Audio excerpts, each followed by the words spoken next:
Cartoons story. दो गरीब बहनें। रीना और मोहन अपनी दो बेटियों के साथ कैसे न कैसे गुजारा करते थे। देखते ही देखते दोनों सीमा और मीना बड़ी हो जाती है। सीमा बहुत दयालु और सीधी है, वही मीना चालू और स्वार्थी टाइप की लड़की है। एक रोज मोहन रीना से कहता है, अब सीमा की उम्र शादी लायक हो चुकी है। उनको सीमा के लिए सूरज पसंद आता है, जिसकी चाय की दुकान थी। मोहन रीना और सूरज की शादी का तय कर देता है। दोनों की शादी बहुत अच्छी तरीके से और धूमधाम से होती है। विदाई के समय मोहन सीमा से कहता है, बेटे, मेरे पे जितना बन सका मैंने उतना किया, अब वही तेरा घर है। सूरज के घर की हालत मोहन से अच्छी होती। सीमा जाते ही उसका घर थाम लेती है। शादी के पहले दिन सूरज सीमा से कहता है, सीमा, मेरे पास ज़्यादा कुछ तो नहीं है, लेकिन हाँ इतना कमा लेता हूँ जिससे तुम्हें कभी खाने की दिक्कत ना होगी और तुम्हें कभी कभी कॉम्प्रोमाइज़ भी करना होगा, क्योंकि ना ही हमारे घर में कूलर है ना ही फ्रिज। उधर मोहन एक दिन रीना से कहता है, मीना अभी दिमाग से बच्ची है, उसके लिए कोई अच्छा घर मिल जाए तो सही रहेगा। मैं अपनी पूरी कोशिश कर रहा हूँ कि कोई अच्छा परिवार मिल जाए। लेकिन अमीर लोग हमारी मीना से शादी क्यों करेंगे? जैसे सीमा का रिश्ता देखा है वैसे ही मीना के लिए भी देख लीजिए। तभी मीना वहाँ आ जाती है। मेरी शादी अच्छे से होनी चाहिए, उस सीमा की तरह मैं कोई मंदिर में शादी नहीं करूँगी। बेटा, हम कहाँ से लाएंगे इतने पैसे? मुझे नहीं पता, वरना मैं भाग जाऊंगी मंडप से। नहीं नहीं बेटा, ऐसा मत करना। हम गरीब जरूर है, लेकिन हमारी भी इज्जत। मीना गुस्से से वहाँ से चली जाती है। ये सब देखकर रीना रोने लग जाती है। मोहन को एक अमीर रिश्ता मिल जाता है। उस लड़के का नाम दीपक था।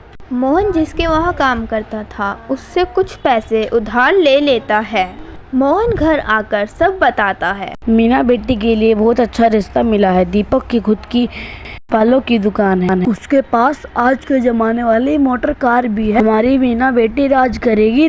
यह सुनकर मीना और रीना बहुत खुश हो जाते हैं। जब सीमा को ये बात पता चलती है तो वह मायके आ जाती है। सीमा मीना को साड़ी देते हुए कहती है, मीना तुम ये साड़ी शादी के एक दिन पहले पहनना। अपनी साड़ी जैसे लेकर आई थी वैसे लेकर चली जाओ, मैं ये साड़ी पहनूंगी। सीमा वहाँ से उदास होकर चली जाती है।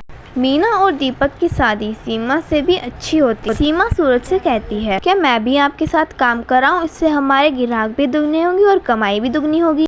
ठीक है, अगर तुम काम करना चाहती है तो शाम को दुकान आ जाना। अगले दिन सीमा घर का सारा काम करके शाम को दुकान चली जाती है। जाकर सीमा खुद चाय बनाने लगती है। सीमा के आने से कमाई भी दुगनी होती है। तुम मेरी लक्ष्मी हो, तुम्हारे आने से मेरी कमाई दुगनी हो। जी, मैं सोच रही थी कि चाय के साथ पकौड़े भी बनाने लगे। शाम के टाइम को चाय और पकौड़े अच्छे भी लगते हैं। मैं कल सारा सामान तैयार करके ले आऊंगी। सूरज खुश होकर बोलता है। मुझे ऐसा क्यों लग रहा है मेरी पत्नी एक अच्छी बिजनेस वूमैन है। अगले दिन मीना पकौड़ी का सामान लेकर दुकान पर चली जाती है। उधर मीना दीपक के साथ सीमा की दुकान पर आती है और चाय पकौड़े पीने लगती है। तुरंत चेयर साफ करती है और कहती है, तुम दोनों पहली बार हमारी दुकान पर आए हो, बैठो। अब तुम्हारी ऐसी हालत हो गई है कि तुम्हें पकोड़े बनाने पड़ रहे हैं।